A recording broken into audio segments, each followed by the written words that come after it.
They broke free from their father's hands and ran. The little girls who hadn't smiled or spoken in 18 months suddenly running, laughing, down a Manhattan sidewalk toward a homeless woman they'd never met. Their father stood there, frozen in shock, watching them throw themselves into her arms. Because for a year and a half, those girls hadn't touched anyone. Not since the day their mother died. What he didn't know was that this moment, this impossible moment, was about to change everything. It was a Tuesday afternoon in October. The city was loud, people rushing everywhere, car horns blaring, the usual chaos of Manhattan. And there he was, Andrew Smith, walking 3 silent little girls to another doctor's appointment, another specialist who probably wouldn't help, another failure waiting to happen. Lily, Chloe, and Ella, his daughters, 5 years old, triplets. For 18 months, they hadn't said a word, hadn't cried, hadn't laughed, not since their mother Sarah died in that car accident on the FDR Drive. Andrew had tried everything, every doctor, every kind of therapy, spent money most people would never see in a lifetime, Yale psychologists, specialists from Johns Hopkins, a clinic in Switzerland that cost $50,000 a week, but nothing worked. The girls just stared, walked when you moved them, ate when you fed them, but they weren't really there. It was like watching 3 little lights go out, one by one, and not being able to turn them back on. He was losing them, and he knew it, and that knowledge was crushing him. That afternoon, they passed a woman sitting on the sidewalk near 73rd Street, homeless, older, worn jacket, quiet. Her name was Josephine. She looked up at the girls and smiled, just smiled, nothing more. And something impossible happened. Lily blinked, really blinked, like she was waking up. Chloe turned her head. Ella's hand twitched. Andrew's heart stopped. He looked back over his shoulder.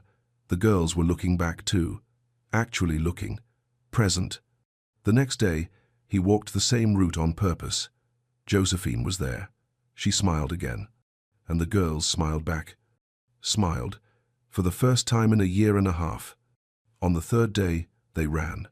Just broke free from his hands and ran straight to her, laughing, actually laughing for the first time since Sarah died. Andrew collapsed on the curb right there on 5th Avenue, sobbing like a child, while strangers walked past annoyed, because his daughters were alive again. Before we begin, like this video, subscribe, and tell me where in the world you're watching from, because this story will remind you that sometimes God sends the answer in the form of the person everyone else walks past. That grace doesn't always arrive the way we expect it, and that miracles are still real. Let's continue. Andrew sat on that curb for what felt like forever, watching his daughters hold on to this stranger like she was the only safe place left in the world. People kept walking past. A woman in a business suit nearly stepped on his hand. Someone muttered something about blocking the sidewalk, but he couldn't move, couldn't process what he was seeing. Josephine was holding all 3 girls, rocking them gently, humming something soft under her breath. The girls had their faces buried in her jacket, and they were making sounds, little happy sounds, he hadn't heard since Sarah was alive. Finally, he stood up, walked over slowly, like approaching something fragile that might break if he moved too fast. "I'm sorry," he said, his voice still shaking. "I'm Andrew Smith. These are my daughters." Josephine looked up at him. Her eyes were kind but tired, the kind of tired that comes from years, not just days. "I can see they needed some love," she said quietly. "That's all I gave them." "They haven't." Andrew stopped, swallowed hard. "They haven't done this. Not in 18 months. Not since my wife died." Josephine nodded slowly, like she understood more than he was saying. She touched Lily's hair, then Chloe's, then Ella's. "Grief does that to children, makes them go far away inside, where it feels safer. I've tried everything." The words came out broken. "Doctors, therapy. I don't know what else to do." "You're doing it right now," Josephine said. "You brought them outside. You let them feel something." The girls finally pulled back a little, but they didn't let go of her hands. Ella looked up at Josephine with wide eyes, then reached out and touched her face, like checking if she was real. Josephine smiled. "Hello, sweetheart." Ella didn't say anything back, but she didn't look away either. Andrew felt his throat tighten again. "Would you? I know this sounds strange, but would you mind if we came back? Tomorrow, maybe? They seem to. They seem to feel safe, Josephine finished for him. She studied his face for a moment. You can come back. Same time, I'll be here. Thank you. He meant it with everything he had. Thank you so much.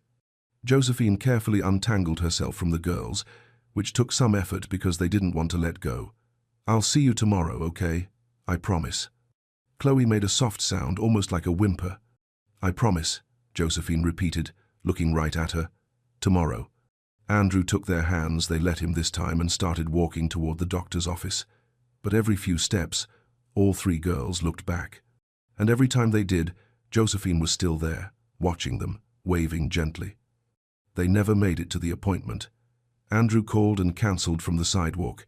He didn't see the point anymore. How could some doctor in an office do what this woman just did in 5 minutes? That night, the girls were different. Not talking, not yet, but present. They sat at the dinner table and actually looked at their food. Ella picked up her fork on her own. Lily drank her water without being prompted. Margaret, the housekeeper, noticed immediately. Mr. Smith, she said quietly, standing in the kitchen doorway. What happened today? Andrew looked at his daughters, then back at Margaret. I don't know, but I think we might have found something. Found what? Hope, he said. I think we found hope. The next afternoon, Andrew left work at 2 o'clock. First time in over a year he'd walked out before dark.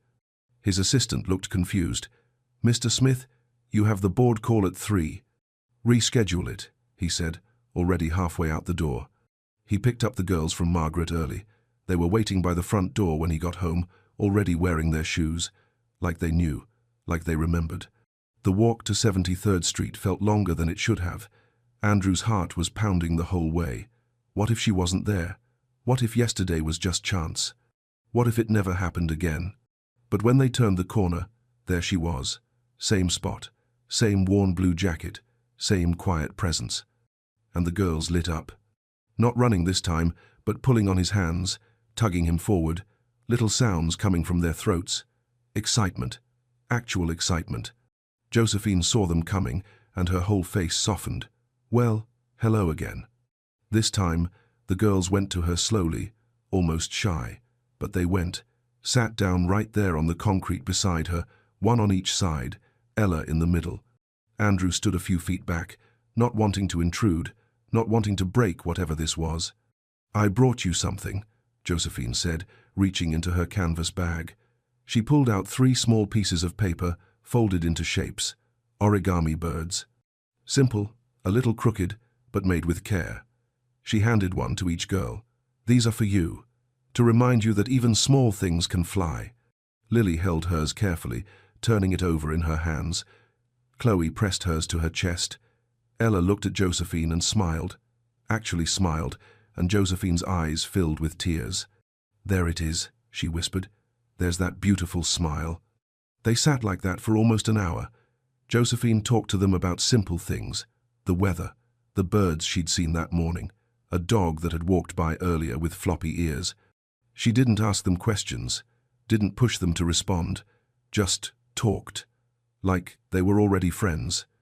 And the girls listened, really listened, leaning against her. Chloe even rested her head on Josephine's shoulder. Andrew watched, his chest tight with something he couldn't name. Gratitude, relief, fear that it might end. A man in a suit walked by and dropped a $5 bill into the small cup beside Josephine. She glanced at it but didn't pick it up, didn't move. The girls were more important. When it was time to go, Josephine touched each of their faces gently. Same time tomorrow? Ella nodded. Actually nodded. Andrew's breath caught. Thank you, he said again. It was all he could think to say. Don't thank me yet, Josephine said softly, looking up at him. We're just getting started. Walking home, Lily reached up and held Andrew's hand tighter than she had in months.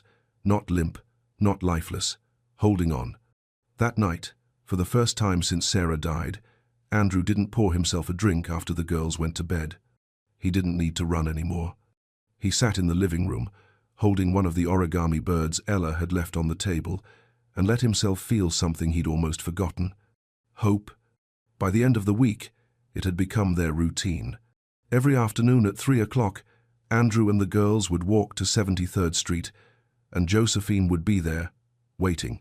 She started bringing little things, a worn children's book she'd found at a shelter, colorful stones she'd picked up from the park. Once, she brought 3 dandelions, one for each girl, and showed them how to make a wish before blowing the seeds into the wind. Lily went first, closed her eyes tight, whispered something so soft Andrew couldn't hear, and blew. The seeds scattered into the autumn air. Chloe did the same, then Ella. Andrew watched his daughters make wishes again, something he thought he'd never see.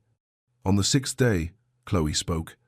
It was just one word, Jo, short for Josephine, but it was a word, a real word, from her mouth, her voice. Josephine's hand flew to her chest. Andrew had to turn away so they wouldn't see him crying. The next day, Ella said it too, Jo, then Lily, Jo. They had a name for her now, a name they chose. Andrew started staying longer each visit, sitting on the curb beside them, listening to Josephine's stories about growing up in the Bronx, about her late husband who used to sing to her, about the daughter she'd lost. One afternoon, she pulled out the photo she always carried, a young woman with kind eyes and a bright smile. "This is Grace," she said quietly, "my daughter. She struggled, with pain I couldn't fix, and one day she was just gone." Andrew looked at the photo, then at Josephine. "I'm so sorry." "Me too." She tucked the photo back into her bag. "But your girls, they've given me something to hold on to again, a reason to wake up smiling." Andrew felt something crack open inside him. This woman had nothing, lived in shelters, survived on spare change, and somehow she was the one giving. That night, lying in bed, Andrew couldn't stop thinking. Josephine shouldn't be on that street. She shouldn't be sleeping in shelters. Not when she was doing what 50 doctors couldn't do. Not when she was bringing his daughters back to life. He could fix this. He could help her, give her stability, security, a home. It made perfect sense. The next afternoon, after the girls had been sitting with Josephine for an hour, after they'd laughed at a story she told about a pigeon stealing someone's sandwich, Andrew asked Margaret to take the girls for ice cream down the block. "Just for a few minutes," he said. The girls hesitated, but Josephine smiled. "Go on, sweethearts. I'll be right here." When they were gone, Andrew sat down beside her. "Josephine, I need to talk to you about something." She looked at him, her expression unreadable. "What you're doing for my daughters, it's a miracle. I don't know how else to say it. You've given them back to me." He paused, choosing his words carefully. "I want to hire you, officially, $10,000 a month, health insurance. I'll find you an apartment, cover your rent, all your expenses. You won't have to sleep in shelters anymore. You won't have to—" "Stop." Her voice was quiet but firm. Andrew blinked. "I'm trying to help." "No." Josephine stood up, slowly, her joints stiff. "You're trying to buy me." "That's not. You think you can put a price on what those girls need." Her eyes weren't angry. They were sad, disappointed. "I came to them with love, Mr. Smith, not because someone was going to pay me. I don't want your money. I don't want to be another person on your payroll." "Josephine, please. You're trying to turn Grace into a transaction." She gathered her bag, her hands shaking slightly. "And that's exactly what's wrong. You can't buy everything. You can't control everything. Some things just are." "I didn't mean to offend you." "Yes, you did. You just don't realize it yet." She looked toward where the girls had gone, her expression softening for a moment, then breaking. "Tell them, I'm sorry." "Wait." But she was already walking away, her cart rattling behind her, disappearing into the crowd. Andrew sat there alone on the sidewalk, his hands shaking. What had he just done? When the girls came back with Margaret, holding half-melted ice cream cones, they looked around for Josephine. She wasn't there. Lily's smile faded first, then Chloe's. Ella dropped her cone on the sidewalk. "Where's Jo?" Chloe's voice was small, confused. Andrew opened his mouth, but nothing came out. What could he say? That he'd ruined it? That he'd treated her like a problem to solve instead of a person? "She had to go," he finally managed. She'll She'll be back. But even as he said it, he knew it was a lie. Ella started making a sound, low at first, then louder. Not words, just pain, raw and unfiltered. Then Lily started. Then Chloe. And then they were crying, actually crying, real tears for the first time in over a year, streaming down their faces as they stood there on the sidewalk, looking at the empty spot where Josephine used to sit. People stopped to stare. A woman asked if they were okay. Andrew barely heard her. He knelt down, tried to pull his daughters close, but they pushed him away. Actually pushed him, stepped back like they didn't want him touching them. That hurt worse than anything. Margaret took over, gentle but firm, gathering the girls and guiding them toward home. Andrew followed behind, numb, watching his daughters cry for someone who wasn't him. That night, they went silent again. Worse than before, because now they knew what they were missing. Now they'd tasted hope and had it taken away. They wouldn't eat dinner, wouldn't look at him. Just sat in their room staring at the origami birds Josephine had made, holding them like they might disappear too. Andrew stood in the doorway watching them, his chest hollow. Around 10, he went to his study and sat on the floor with his back against the desk. The room was dark, except for the city lights coming through the window. He didn't hear Margaret come in, didn't realize she was there until she spoke. "What did you do, Mr. Smith?" Her voice wasn't harsh, just tired, disappointed. "I tried to help her," Andrew said, his voice flat. "I offered her money, a place to live, security." Margaret was quiet for a long moment. Then she sat down beside him on the floor, which was something she'd never done in all the years she'd worked for him. "You insulted her," she said softly. "I was trying to—" "You treated her like a service you could purchase." Margaret looked at him, and her eyes were sad. "Josephine doesn't want to be your employee, Mr. Smith. She wants to be your friend, your family. You took something pure, something real, and you tried to put a price tag on it." Andrew stared at his hands. "That woman has nothing," Margaret continued. "Nothing but her dignity, and you tried to buy that too." "I didn't mean—" "You did, because that's all you know. Buy the best doctors, buy the best therapy, buy a solution. But love doesn't work that way. Grace doesn't work that way." She paused. "Your wife would be ashamed of what you did today." That broke him. Andrew put his face in his hands and cried, not the quiet tears he'd cried before. This was deeper, shaking his whole body, because Margaret was right, about all of it. He'd spent 18 months trying to buy his way out of grief, trying to fix his daughters like they were a business problem. And the one person who actually reached them, who loved them without wanting anything he treated like hired help. "How do I fix this?" he whispered. Margaret stood up slowly. "Not with your wallet, Mr. Smith. You're going to have to do something you haven't done in a very long time." "What?" "Humble yourself. Get on your knees if you have to, and ask for forgiveness." Andrew didn't sleep that night. He sat in the girls' room watching them. They'd finally fallen asleep, but their faces were still tight, even in rest, little fists clutching those paper birds. Around 3 in the morning, he made a decision. The next day, he cancelled everything, every meeting, every call, every commitment. "Tell them I'm unavailable," he told his assistant. "Indefinitely." She looked shocked. Andrew Smith didn't cancel things. He lived for work. But not anymore. He started searching that morning, went back to 73rd Street first. Josephine wasn't there. Asked the bodega owner on the corner if he'd seen her. "The lady with the cart? Nah, man, not today." Andrew walked 10 blocks, checking every corner, every alley. Nothing. He thought about what Margaret had said, that Josephine lived in shelters, so he started calling them, made a list, wrote down addresses. By noon, he'd been to 3 different shelters in Midtown. No one had seen her. At the 4th one, a woman at the front desk recognized her name. "Josephine Baker? Yeah, I know her. Sweet lady. But she hasn't been here in a couple days." "Where else does she stay?" The woman hesitated. "I'm not supposed to." "Please." Andrew's voice cracked. "I hurt her. I need to apologize. I need to make this right." Something in his face must have convinced her. She wrote down 2 more addresses. Try Holy Apostles, or maybe Covenant House in Hell's Kitchen. Andrew thanked her and kept going. It took 2 days. 2 full days of searching, calling, walking through neighborhoods he'd never been to, places his money had kept him away from his whole life. He saw things he'd never noticed before, people sleeping in subway stations, families waiting in line for food, children with worn-out shoes, and he realized how blind he'd been. On the third day, someone at a soup kitchen said, "Try the community room at Covenant House. She likes to read there in the afternoons." Andrew's heart was pounding as he walked through the doors.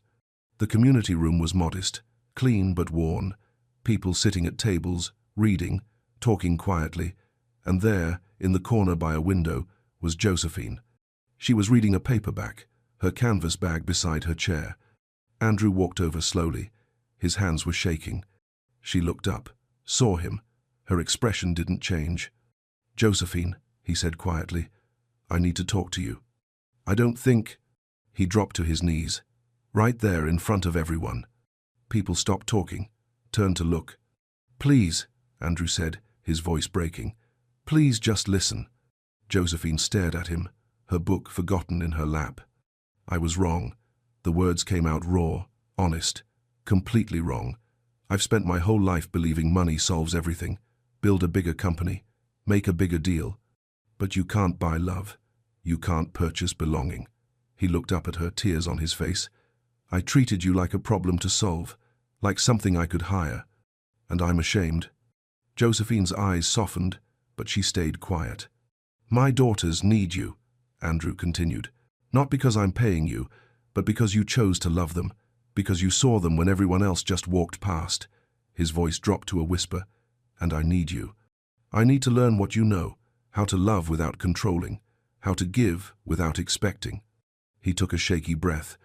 "I'm not offering you a job, Josephine. I'm asking if you'll be part of our lives, as family, as a friend, not as someone who works for me, just as someone who belongs." The room was completely silent now. Josephine looked at him for a long time, studying his face, his tears, his brokenness. Then she reached down and touched his shoulder. "Get up, Andrew." She used his first name. That small thing felt like grace. He stood, waiting, barely breathing. "I'll come back," she said quietly, "but on one condition." "Anything?" "I'm not staff. I'm not help. I'm family." Her voice was firm but kind. "That means I sit at your table, not in the kitchen. It means the girls call me whatever they want. It means you don't get to control this with contracts or money. Are we clear?" "Crystal clear," Andrew whispered. "And one more thing." Josephine stood up, looking him straight in the eye. "You stop running from your grief. You stop hiding in work. Those girls need a father who's present. Not perfect, just present." Andrew nodded, unable to speak. "When can you come?" he finally asked. Josephine picked up her bag. "Right now. Let's not waste any more time." The ride back to the penthouse was quiet. Andrew sat in the front of the car, Josephine in the back. Neither of them spoke much. What was there to say? Everything had already been said on the floor of that community room. But as they got closer, Andrew felt his chest tightening. What if it didn't work? What if too much time had passed? What if the girls had shut down so completely this time that even Josephine couldn't reach them? "They might not," he started, then stopped. Josephine looked at him through the rearview mirror. "They will," she said simply, like she knew something he didn't. When they pulled up to the building, Andrew's hands were shaking so badly he could barely open the door. Margaret met them in the lobby. Her eyes went straight to Josephine, and something like relief washed over her face. "Thank God," she whispered. "Where are the girls?" Andrew asked. "Upstairs, in their room. They haven't come out all day."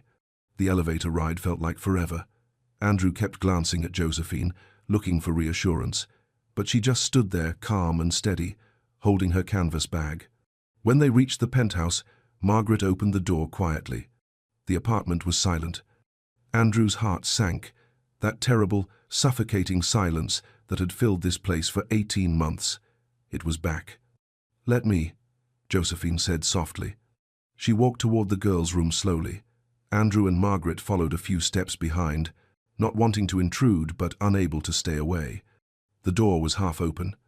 Inside, all three girls were sitting on the floor by the window, still holding those paper birds. They weren't playing, weren't moving. just sitting there, staring at nothing. Josephine stepped into the doorway, and Lily saw her first. Time stopped.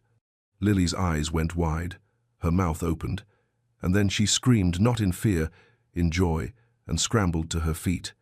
Chloe's head snapped up. Ella turned so fast she knocked over a book. And then they ran. All three of them, running across the room, their little feet pounding on the hardwood, voices, actual voices, crying out as they crashed into Josephine all at once. She dropped to her knees and caught them, and Lily looked up at her face, tears streaming, and said it. "Josephine, we missed you." Complete sentence, clear, perfect, real. Andrew's legs gave out. He collapsed against the doorframe, his hand over his mouth, trying not to sob out loud. "We missed you so much," Chloe was saying, her words tumbling out fast, like a dam breaking. "Where did you go? Why didn't you come back?" "Don't leave again," Ella begged, her small hands gripping Josephine's jacket. "Please, don't leave again." "I won't, sweetheart. I promise. I'm here now. I'm here." Josephine was crying too, holding all three girls, rocking them gently. "I'm so sorry. I'm so sorry." Margaret stood beside Andrew, her hand on his shoulder, tears running down her face.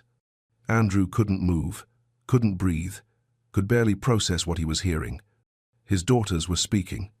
After 18 months of silence, 18 months of emptiness and fear and desperate hope, they were speaking.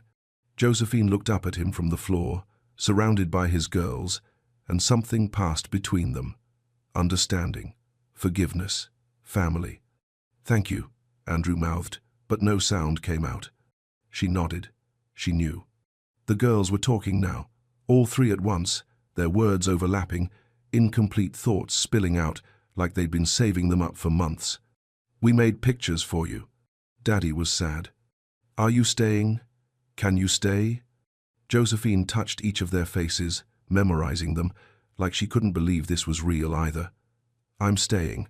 If your daddy says it's okay, I'm staying." All three girls turned to look at Andrew. He tried to speak, but his throat was too tight, so he just nodded. Ella ran to him then, actually ran across the room and threw her arms around his waist. "She's back, Daddy.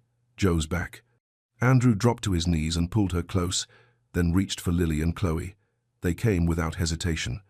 And for the first time since Sarah died, Andrew held his daughters while they cried not empty, silent tears, but real tears, the kind that wash things clean. "I love you," he whispered into their hair. "I love you so much." And Lily whispered back, her voice small but sure, "We love you too, Daddy." Something inside him shattered and healed at the same time. That first night, nobody wanted to let go. The girls insisted Josephine stay for dinner. Then they insisted she read them a story, then another story. Then they asked if she could sleep in the guest room, just for tonight. "Please, please, please." Josephine looked at Andrew. He nodded before she could even ask. "Of course," she said. "I'd love to." Ella grabbed her hand and led her down the hall like she'd lived there forever.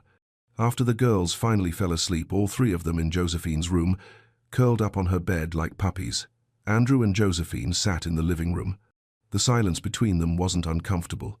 It was the kind of quiet that comes after a storm, when everything settles and you can finally breathe again. "I don't know how to thank you," Andrew said eventually. Josephine shook her head. "You don't need to." "But I do. What you did today." "What I did was love them." She looked at him, her eyes gentle but serious. "That's all it ever was. Not magic, not some special skill. Just love." Andrew was quiet for a moment. "I forgot how to do that. After Sarah died, I just shut down, hid in work. Told myself if I could just fix them, make them better, then everything would be okay." He paused. "But you can't fix grief, can you?" "No," Josephine said softly. "You can't. You can only walk through it. And you can't walk through it alone." She reached into her bag and pulled out the photo of Grace, held it for a moment, her thumb brushing over her daughter's face. "When Grace died, I wanted to die too," she said quietly. "Didn't see the point of waking up anymore. Ended up on the streets not because I had to, but because I didn't care. Stopped caring about everything." She looked up at Andrew. Until I saw your girls, and something in me remembered what it felt like to matter to someone. Andrew's throat tightened. They saved me too, Andrew, Josephine continued. We saved each other. The next morning, Andrew did something he hadn't done in years. He made breakfast, burned the eggs, made the pancakes too thick, but he tried. The girls came running into the kitchen when they smelled food, Josephine trailing behind them with a smile. Daddy's cooking? Chloe sounded amazed. Trying to, Andrew said, scraping eggs onto plates.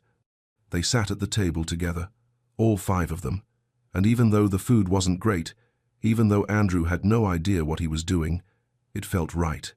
Josephine didn't sit in the kitchen. She sat at the head of the table, right where Sarah used to sit, and nobody questioned it. It just made sense. Over the next few weeks, something shifted in the apartment. It stopped feeling like a museum, started feeling like a home again. Josephine moved into the guest room permanently.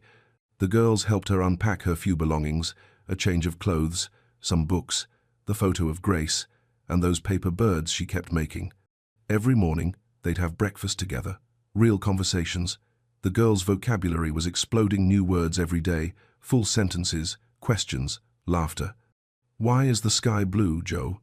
Can we go to the park today? Daddy, watch this. Andrew started coming home at 6 instead of 9, started sitting on the floor with them while they played, started reading bedtime stories again, his voice shaking at first, then getting stronger. Josephine taught them simple things, how to water the plants on the balcony, how to fold napkins into shapes, how to say thank you and mean it. She sang old songs while washing dishes. The girls would dance around the kitchen, making up words they didn't know, and Andrew would watch from the doorway with his heart so full it hurt. One Saturday morning, 3 weeks after Josephine came back, they all went to Central Park. Andrew pushed the girls on the swings. Josephine sat on a bench nearby, watching, her face peaceful in the sunlight. Lily ran over to her, breathless. Come, push us, Joe, please. And Josephine did, stood behind the swings and pushed each girl gently, their laughter rising into the autumn air. Andrew stood back and watched his family. Not the family he'd had, not the family he'd lost, but the family they'd become. That night, after the girls were asleep, Andrew found Josephine sitting by the window in her room, looking out at the city lights. What are you thinking about? He asked from the doorway. She turned, smiled softly. I was thinking how strange life is, how broken things can become beautiful again if you let them. Andrew nodded. He understood now. Healing doesn't happen in hospitals or therapy offices. It happens in kitchens, in quiet moments, in laughter over burned pancakes. It happens when someone loves you enough to stay. By mid-November, the apartment sounded different. Morning voices, doors opening and closing, footsteps running down the hall, the girls arguing over who got to help Josephine make breakfast. Normal sounds. Life sounds. Andrew would lie in bed some mornings just listening, his chest tight with gratitude. One evening, Lily brought him a drawing, a house with stick figures, 4 of them. She pointed to each one. That's you, that's me, that's Chloe and Ella. She paused, then pointed to the 4th figure. And that's Joe. She's family now, right? Andrew's eyes burned. Yeah, sweetheart, she's family. Lily nodded, satisfied, and ran off. Later that week, the girls asked about Sarah. They were sitting in the living room, all of them, when Chloe looked up at Andrew and said it. Where's Mommy? The question hung in the air. Andrew froze. He'd been dreading this moment, not knowing what to say, how to explain death to 5-year-olds who'd already been through so much. Josephine reached over and squeezed his hand. A silent message. You can do this. Andrew took a breath. Mommy's in heaven, baby. She had an accident, and she couldn't stay with us anymore. Why not? Ella asked, her voice small. Sometimes things happen that we can't control, that we can't fix. His voice cracked. I wish I could bring her back. I wish that every single day. Does she still love us? Lily whispered. Oh, sweetheart. Andrew pulled her close. She loves you more than anything in the world. She's watching over you, always. Can she see us? Chloe asked. I believe she can, Josephine said gently. And I think she's so proud of you. All of you. The girls were quiet for a moment, processing. Then Ella said, "I think she sent Joe to us, because she knew we needed her." Andrew looked at Josephine. Her eyes were wet. "I think you're right," he whispered. That night, after the girls went to bed, Andrew and Josephine stayed up talking. Really talking.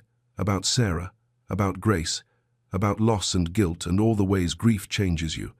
"I blamed myself," Andrew admitted, "for not being there that night, for letting her go to that event alone, for not protecting her. Grief makes us believe we had more control than we did," Josephine said. "I blamed myself for Grace too. Thought if I'd loved her better, tried harder, she wouldn't have needed those drugs. But pain isn't that simple, and neither is healing." "How did you survive it?" Josephine looked at him for a long moment. "I almost didn't, but then I realized Grace wouldn't want me to give up. She'd want me to find reasons to smile again. So I looked for small things. A kind word from a stranger, a warm day, a child's laughter." She paused. "And then I found your daughters, and they gave me a reason bigger than myself." Andrew nodded, understanding flooding through him. They sat in comfortable silence, watching the city lights through the window. "Thank you," Andrew said quietly, "for not giving up on us." "Thank you for coming back for me," Josephine replied. The weeks passed. Thanksgiving came and went, their first real family holiday. Josephine cooked a small turkey. The girls made decorations out of construction paper. Andrew attempted to bake a pie and failed spectacularly, but they ate it anyway, laughing. December arrived with the first snow. The girls pressed their faces against the windows, watching the flakes fall, their voices rising with excitement. "Can we go outside? Can we build a snowman?" "So." "Please, Daddy, please." Andrew bundled them up, hats, scarves, mittens, and they all went to Central Park together. The city was quieter in the snow, softer, like the world had gentled just for them. Josephine showed the girls how to catch snowflakes on their tongues, how to make snow angels, how to pack snow just right for building. Andrew helped them build a snowman, a lopsided, imperfect snowman with stick arms and a carrot nose. And as he stood back watching his daughters laugh and play, something settled inside him. They were going to be okay. Not because the pain was gone, not because they'd forgotten Sarah, but because they'd learned to carry it together, to let love in again, to trust that broken things could still become beautiful. That evening, walking home through the snow-covered streets, Ella reached up and took his hand. Then Lily took the other one. Chloe walked ahead with Josephine, chattering about the snowman they'd built. And Andrew thought about how far they'd come, from silence to laughter, from emptiness to fullness, from 3 separate pieces to a family. It wasn't the family he'd imagined, but it was the family they needed. That night, tucking the girls into bed, Andrew lingered a little longer than usual, watching them sleep, peaceful, present, here. Tomorrow, they were planning to go back to Central Park, to their favorite spot near Bow Bridge, to have a picnic, even though it was cold. Something felt different about tomorrow, like something was coming, something they'd all been waiting for. Andrew just didn't know what yet. The next day was warmer than it should have been for December. The sun broke through the clouds like grace itself. They packed a simple picnic, sandwiches, fruit, cookies Josephine had baked that morning, and walked to Central Park together. Their spot near Bow Bridge was quiet, peaceful, the kind of place that makes you believe in new beginnings. The girls ran ahead, chasing pigeons, their laughter echoing across the water. Andrew and Josephine spread out the blanket and sat down, watching them play. "They're really back, aren't they?" Andrew said softly. "They never left," Josephine replied. "They were just waiting for someone to meet them where they were." They ate lunch together, the girls talking non-stop, their words tumbling over each other in the way only children can manage. After they finished, Lily grew quiet. She stood up from the blanket and walked over to Andrew. She looked at him for a long moment, really looked at him, like she was seeing him clearly for the first time. And then she said it. "I love you, Daddy." Clear, strong, true. Andrew's breath caught. Time stopped. Then Chloe came over, stood beside her sister. "I love you, Daddy." And Ella, not wanting to be left out, rushed over too. "I love you, Daddy." One by one, like gifts unwrapping. Andrew pulled all three of them into his arms and held them so tight he thought his heart might burst. "I love you too," he whispered, his voice breaking. "So much, more than you'll ever know." He looked up at Josephine through his tears. She was watching them, her hand pressed to her chest, tears streaming down her face. She reached into her bag and pulled out the photo of Grace, held it close. "Thank you, Grace," she whispered. "Thank you, Sarah. They're going to be okay now. We all are." 3 months later, on a cold February afternoon, Andrew was walking the girls home from school. They passed a homeless veteran sitting outside a coffee shop near Union Square. His sign said, "Hungry. Anything helps. God bless our troops." Most people walked right past without looking. Andrew started to do the same. Old habit. But Ella stopped, pulled on his coat. "Daddy, wait." She opened her backpack and pulled out her snack, graham crackers, and an apple her teacher had given her. And without hesitation, she walked over to the man and held it out. "You look hungry," she said simply. The veteran's face crumbled, his eyes filled with tears. "Thank you, little angel. Thank you so much." Ella smiled and ran back to Andrew. "He was sad, Daddy," she said, taking his hand. "Now, he's not." Andrew knelt down, his heart so full he could barely speak. He looked at all three of his daughters, these beautiful, compassionate, healed little girls. They'd learned to see. Not just look, but see. The invisible people, the ones everyone walks past, the ones who hold more grace than the world gives them credit for. They learned it from Josephine, and now they'd carry it forward. Walking home, the girls chattering about their day, Andrew thought about 18 months ago, the silence, the darkness, the crushing weight of believing he'd lost them forever. And he thought about a 75-year-old homeless woman sitting on a sidewalk, the one everyone ignored, the one who held the key to everything. Grace doesn't arrive in expensive packages. It doesn't come with credentials or contracts. Sometimes it shows up in worn jackets and weathered hands, in quiet smiles and patient love, in people the world has forgotten, but God never does. That evening, they all sat around the dinner table, Andrew, the girls, Josephine, and said grace together before eating. The girls reached for each other's hands naturally, a chain of love. "Thank you for this food," Lily said. "And for our family," Chloe added. "And for Joe," Ella finished. "We love you, Joe." Josephine smiled, her eyes bright. "I love you too, sweethearts, more than you know." After dinner, Andrew stood at the window watching the city lights flicker to life. Behind him, he could hear his daughters laughing, could hear Josephine reading them a story, could hear life happening the way it was always meant to. Healing doesn't happen in boardrooms or therapy sessions. It happens in kitchens and parks and sidewalks, in the small moments when love shows up without asking for anything in return. Some things can't be bought. Some wounds can only be healed by grace. And sometimes the people we overlook are the ones sent to save us. Andrew turned from the window and walked back to his family. Complete, healed, home. Doris heard the sound coming from the guest bedroom, laughter, voices, movement, and her blood went cold. She'd hidden her daughters in that room hours ago with one rule: stay silent. Now someone was in there with them. She ran down the hallway, heart slamming against her ribs, pushed open the door, and what she saw shattered everything she thought she knew. Doris Ellison woke up at 4:45 every morning in a cramped apartment in Queens that barely fit the three of them. She'd kiss Ava and Bella while they slept, slip out into the dark, and catch the 5:30 train into Manhattan.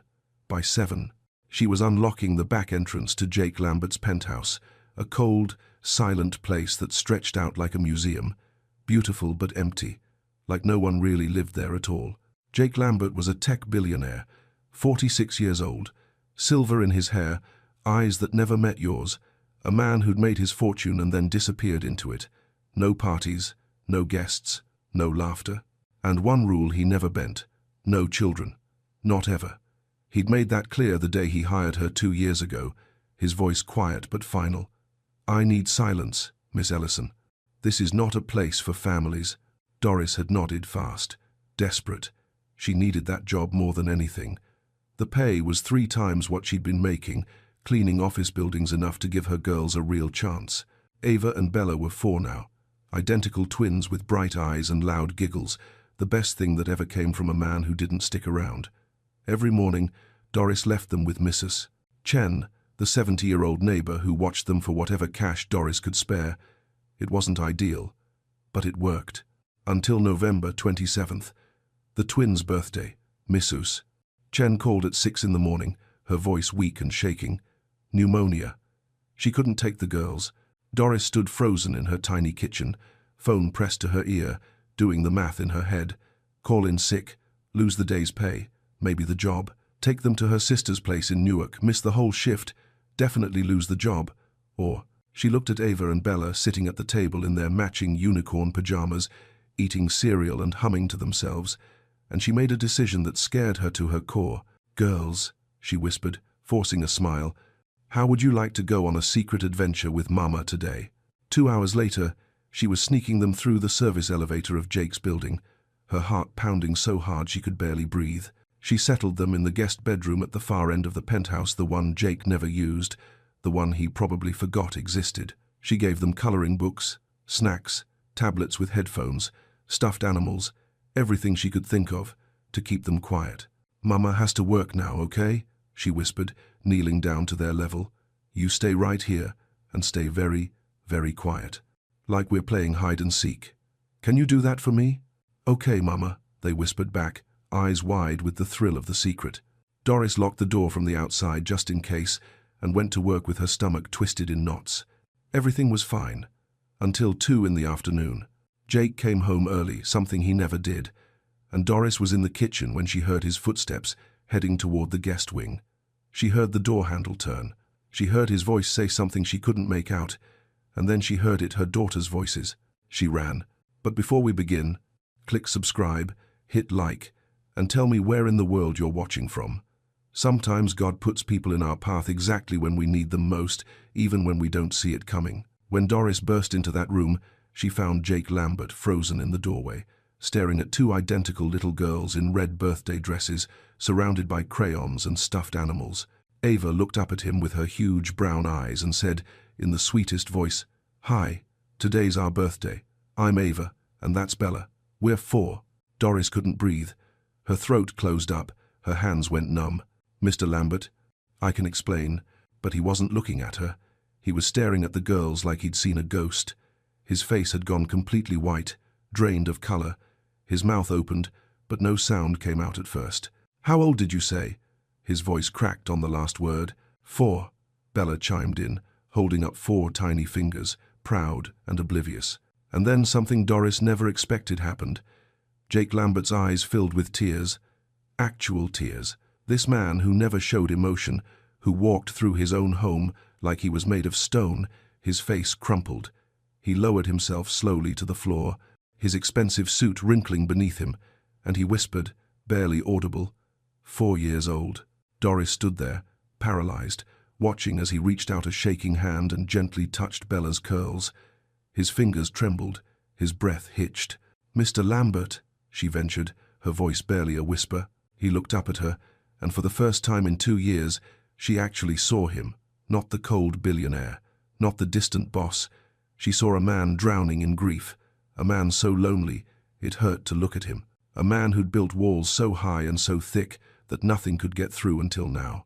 Don't fire me, Doris whispered, her voice breaking. Please. I had nowhere else to take them. I didn't know what else to do. Fire you? He let out a laugh, broken, rusty, like he'd forgotten how. He shook his head, wiping his eyes with the back of his hand. Miss Ellison, He stopped, swallowed hard. When's their birthday? Today, November 27th. He closed his eyes like she'd just stabbed him. When he opened them again, he looked at the girls with something that made Doris's chest tighten. Longing, pain, hope. Would you like a birthday cake? He asked softly. Ava and Bella looked at their mother, uncertain. Doris nodded slowly, still not understanding what was happening, still terrified this was some kind of trap. Yes, please, they said together, grinning. Jake stood up, pulled out his phone, and dialed. His voice was steadier now, controlled. I need a birthday cake delivered to my penthouse in 1 hour. Make it special. Twin girls, 4 years old. I don't care what it costs. Just make it beautiful." He hung up and looked at Doris. His eyes were red, but his voice was gentle. "I'm sorry. I should have asked first. Is it okay if they stay? Just for today?" Doris didn't know what to say. Her mind was spinning. This didn't make sense. None of it made sense. But she nodded anyway. "Thank you," he whispered. And that's how it started. An hour later, Jake Lambert was kneeling on his living room floor with a 3-tier princess cake covered in pink frosting and edible flowers. Ava and Bella sat across from him, eyes wide with wonder, and he sang "Happy Birthday" so badly, so off-key, that the girls burst into giggles that filled the entire penthouse, a sound that place had never heard before. Doris stood in the doorway, watching her world tilt completely off its axis. The man who never smiled was grinning. The man who hated noise was laughing. The man who wanted nothing to do with children was lighting candles and clapping along with her daughters like this was the best moment of his life. She didn't understand it. She couldn't explain it. But something had shifted, something deep and impossible and terrifying. And as she watched Jake help Bella blow out her candles, as she saw the way his face softened when Ava threw her arms around his neck and said, "Thank you, Mr. Jake," Doris felt something stir in her chest, something she hadn't let herself feel in a long, long time. Hope. The next morning, Doris showed up for work expecting everything to go back to normal. She'd find another babysitter. She'd keep her head down. She'd pretend the birthday party never happened. But when she walked into the kitchen, Jake was already there, leaning against the counter with a cup of coffee in his hand. "Miss Ellison," he said quietly. "About yesterday." Her stomach dropped. "Here it comes. The firing. The speech about boundaries.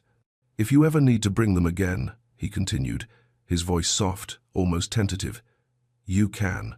Whenever Mrs. Chen can't watch them, they can stay here." Doris blinked. "I'm sorry, what?" "I mean it." He looked down at his coffee. "I don't mind. Actually, I'd like that." She didn't know what to say, so she just nodded, throat tight. And that's how it began. Over the next few weeks, Ava and Bella came with her 3, sometimes 4 days a week, and every single day, without fail, Jake would finish his morning calls and disappear into the guest room where the girls were playing. At first, Doris would peek in to check on them, expecting him to look annoyed or out of place. But he never did.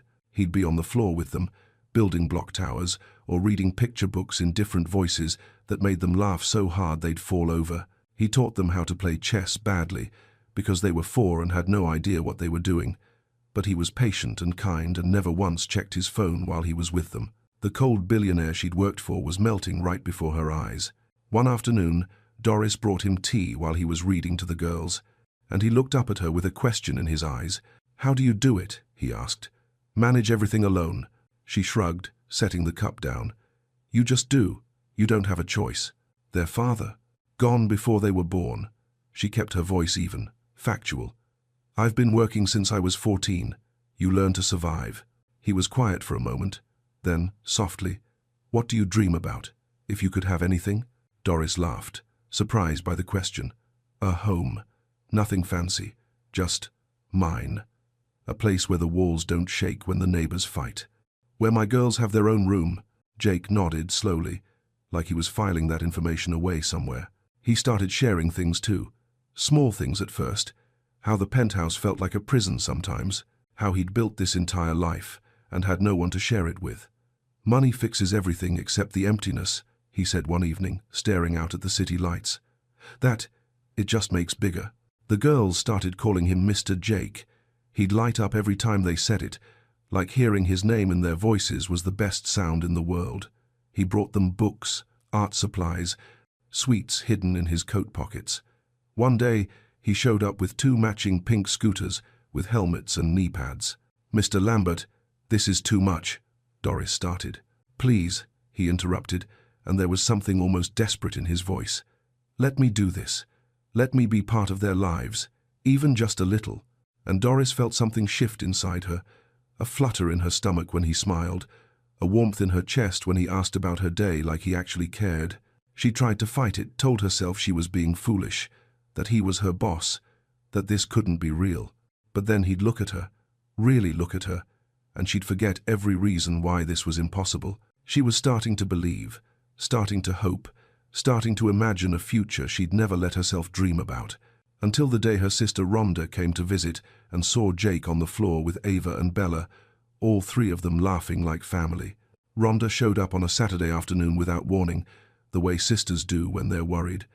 Doris was in the kitchen preparing lunch when the doorbell rang. Jake had taken Ava and Bella to the living room to teach them a card game, and their laughter echoed through the penthouse. Rhonda walked in, set her purse down, and within 30 seconds her eyes found Jake on the floor with the girls. She watched him for a long moment, watched how Ava climbed onto his back, how Bella showed him her drawing, how he smiled at them like they were precious. "Doris," Rhonda said quietly, "we need to talk." They stepped into the hallway, and Rhonda's face was tight with something that looked like fear. "How long has this been going on?" "He's just being kind, Rhonda.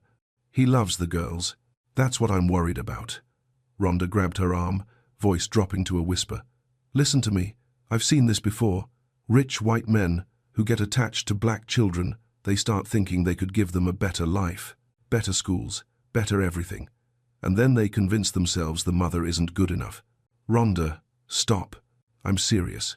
Next thing you know, they're calling CPS, building a case, claiming you're unfit.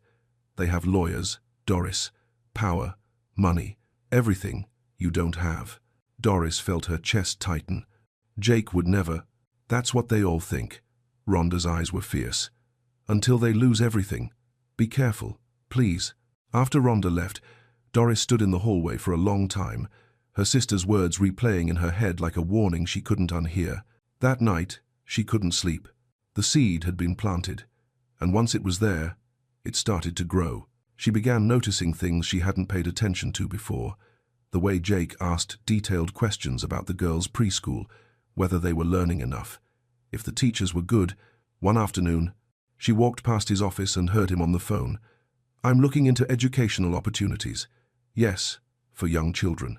Her heart stopped. A few days later, she was dusting his desk and saw a business card partially hidden under some papers. "Dr. Sarah Chen, child psychologist, consultation services." Why would he need a child psychologist? She told herself she was being paranoid, that Rhonda had gotten into her head. But then she found documents in his study pages about family law, custody arrangements, legal guardianship. He'd printed them out, highlighted sections. Doris felt the walls closing in.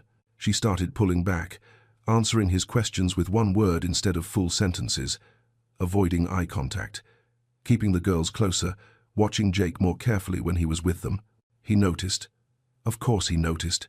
"Doris, did I do something wrong?" he asked one evening, confusion written all over his face. "Everything's fine, Mr. Lambert," she said, forcing a smile that didn't reach her eyes. But it wasn't fine. Nothing was fine. The distance between them grew wider every day. The warmth disappeared. The easy conversations stopped. Doris would catch him looking at her with hurt in his eyes, but she couldn't explain. He couldn't tell him that she was terrified he was building a case to take her daughters away. 2 weeks later, she made her decision. She couldn't risk it, couldn't risk them. She walked into his office and placed an envelope on his desk. Her resignation letter. Jake looked up, stunned. "What is this? I need to find something else." "I'm sorry." "Why? Doris, what's going on?" She turned to leave, but he stood up, blocking her path. "Please," he said, his voice breaking. "Just tell me what happened. What did I do?" She wanted to scream, wanted to cry, wanted to tell him everything, the fear, the warnings, the documents she'd found. But instead, she just shook her head and walked out, leaving him standing there with her resignation in his hands and questions he'd never get answered. At least, not yet. Jake didn't accept the resignation. He showed up at her apartment building in Queens 2 days later, standing in the hallway outside her door, knocking gently. "Doris, please, just talk to me." She stood on the other side, with her hand pressed against the wood, tears streaming down her face, but she didn't open it, couldn't open it. Inside, Ava started crying. "Mama, why can't we see Mr. Jake?" "Is that him?" Bella's voice, small and confused. "Mr. Jake's here." Doris closed her eyes, heartbreaking. "Please," Jake said through the door, his voice cracking. "I don't understand what I did wrong. Just tell me." But she stayed silent until she heard his footsteps fade down the hallway. For 3 days, she avoided him. took different routes, didn't answer her phone. But Queens wasn't that big, and Jake wasn't giving up. On the fourth day, he was waiting in her building's stairwell when she came home from a job interview. She turned to leave, but he stepped in front of her. "No," he said firmly. "You're going to tell me what's happening." And something inside Doris snapped. "You want to take them from me?" The words exploded out of her, months of fear and exhaustion finally breaking free. "Don't pretend you don't know what I'm talking about. I've seen it. The questions about their school, the psychologist's card on your desk, the custody law, documents you printed out." Jake's eyes went wide. "What? You think I'm stupid? You got close to them, made them love you, and now you're going to say I'm not good enough? That you can give them more, better schools, better life, and then you'll call someone, build a case, take them?" "Doris, stop." His voice was sharp, almost angry. "Have you lost your mind? Then explain it." Her voice broke. "Explain why you're researching schools and talking to lawyers." "Because I wanted to help you." He ran his hand through his hair, looking desperate. "I thought maybe I could pay for a better preschool, maybe help with their education. I thought, God, Doris, I thought maybe you'd let me be their godfather or something. But I never, not once, thought about taking them from you." "Then why?" "Because you're their mother." His voice echoed in the stairwell. "Because they need you, not me. Because no amount of money or power could ever replace what you give them every single day." Doris felt her knees go weak. Jake took a shaky breath, and when he spoke again, his voice was softer, broken. "Do you want to know the real reason I care so much?" She couldn't speak, just nodded. "Because I fell in love with the three of you." The words came out raw, honest. "With Ava and Bella, yes. But with you, Doris. The way you fight for them, the way you love them, the way you make that penthouse feel like a home instead of a tomb. I fell in love, and I didn't know how to tell you." Silence. Doris stared at him, tears streaming down her face, and the truth came tumbling out before she could stop it. "I love you too." His head snapped up. "But I was terrified," she whispered. "You have everything, Jake. Power, money, lawyers, influence. And I have nothing. I clean houses for a living. I can barely afford rent. How was I supposed to believe you wouldn't wake up one day and realize you could do better for them without me?" Jake stepped forward and took her hands in his. "You have everything, Doris. You're their mother. You're the woman I love. You're the reason I started believing life could be good again." "I was so scared," she breathed. "I know." He pulled her close, and she let herself collapse against him. "I know." They stood there in that stairwell, holding each other, while the world kept spinning outside. And for the first time in weeks, Doris let herself breathe. Maybe this could work. Maybe, just maybe, they could build something real. She wanted to believe it so badly, it hurt. 2 weeks passed, and something fragile and beautiful began to grow between them. Doris went back to work, but everything was different now. Jake would find her in the kitchen and talk to her, really talk, not just polite employer small talk. He asked about her dreams, her childhood, what made her laugh. She told him things she'd never told anyone, about her mother who'd worked 3 jobs, about being hungry as a kid and swearing her daughters would never know that feeling. And he listened like every word mattered. They were careful around each other, testing the ground like it might break beneath them. But there were moments, his hand brushing hers when he handed her coffee, the way he'd smile when she walked into a room, the quiet conversations that stretched long into the evening after the girls had fallen asleep. Doris still insisted on working. "I don't want to depend on anyone," she told him firmly. "I need to take care of myself." "I know," he said softly. "That's one of the things I love about you." Things felt hopeful, gentle, new. And then Jake had to fly to London for business. 5 days, he said, kissing her forehead before he left. "I'll call every night. And I'm giving you full access to the whole penthouse, all of it. Make yourself at home." "We'll be fine," she assured him. "I'll bring the girls something special," he promised, ruffling Ava's hair. Bella wrapped her arms around his leg and didn't want to let go. The first 2 days went smoothly.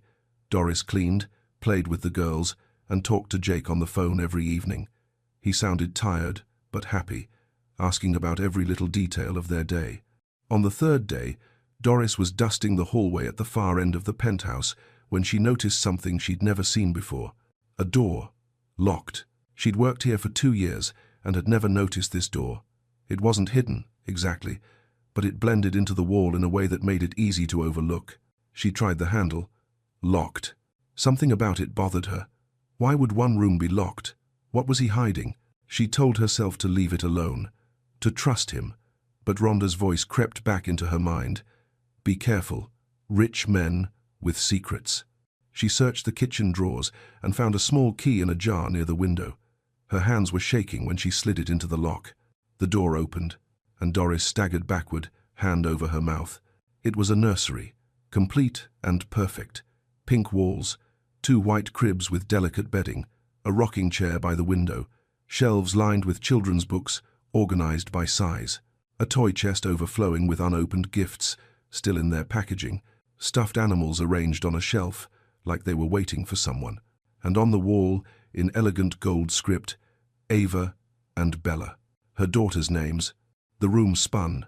Doris gripped the doorframe to keep from falling. Rhonda was right. She'd been right all along. He'd been planning this, planning to take them. He'd even prepared their room. How long had this been here? How long had he been setting this up? The business trips, the legal documents, the questions about school. It all made sense now. He was building a case, preparing a home for them, getting everything ready to prove he could provide better. How could I have been so stupid? She whispered, tears streaming down her face. How could I have believed him? She didn't think, didn't call, didn't leave a note explaining. She just ran. She picked up Ava and Bella from preschool early, told them they were going on a trip. She packed everything they owned into 2 suitcases, clothes, toys, the few photographs she had. Her hands shook so badly she could barely zip the bags. She left one sentence on a piece of paper on the kitchen counter. Don't try to find us. Then she took her daughters and disappeared. By nightfall, they were in a cheap motel room in Philadelphia. The girls were confused, asking questions she couldn't answer. Where's Mr. Jake? Ava asked, her little voice breaking. Why did we leave? Bella whispered. Doris pulled them close and cried until she had nothing left. She'd done it again. Let fear destroy something beautiful. But this time, she told herself, she'd done the right thing. She'd protected her daughters, even if it meant breaking all 3 of their hearts. Jake came home from London with gifts for the girls, a stuffed double-decker bus for Ava, a miniature Big Ben snow globe for Bella. He walked into the penthouse calling their names, smiling, ready to tell them about his trip. The silence hit him first. Then he saw the note on the counter. Don't try to find us. 4 words that destroyed him. He called her phone, disconnected. He went to her apartment in Queens. The landlord said she'd moved out 3 days ago, paid what she owed, and left no forwarding address. He stood in the empty hallway where they'd held each other just 2 weeks before, and something inside him shattered. He hired a private investigator, searched hospitals, shelters, schools. Nothing. Finally, desperate, he tracked down Rhonda. She opened her door and saw his face pale, eyes red and sunken, like he hadn't slept in days, and she almost felt sorry for him. Where is she? He asked, voice hoarse. I don't know. Please. He was begging now. I need to explain. She found something in my house, didn't she? The nursery. Rhonda's eyes narrowed. You prepared a room with her daughters' names in it, and you're surprised she ran. You don't understand. No. You don't understand. You should have been honest from the start. Now she's gone, and honestly, I think she made the right choice. Jake closed his eyes. Tell her I'm sorry. Tell her I never meant to hurt her. But Rhonda just shook her head and closed the door. 3 weeks. That's how long Doris lasted in Philadelphia before the money started running out. The motel room was $40 a night, cheap, but it added up fast. She'd found work cleaning offices at minimum wage, but it barely covered food and rent. The bills were piling up, her savings were nearly gone. But worse than the money was watching her daughters fade. Ava stopped singing. Bella barely spoke. They asked for Mr. Jake every single day, their little voices getting quieter each time, like they were giving up hope of ever seeing him again.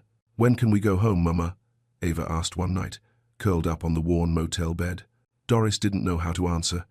She didn't know where home was anymore.